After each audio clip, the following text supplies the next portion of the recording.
Hi, Mandy Wildman here, and I'm so excited. I'm just so excited. The greatest thing happened with this fundraiser to fix up the Uplove Bridal shop creations and alterations. My friend Carla has issued me a challenge.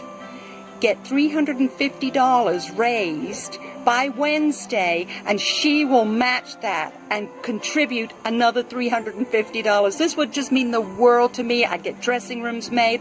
I'd be able to get the terrazzo floors professionally cleaned. There's all sorts of things I'll be able to do. I'm really excited. Sorry about the weird video. I'm doing Mamma Mia right now in Waynesville in the Hart Theater, but I'm having a great time in costume, but I thought I would just pop out and give you this quick update.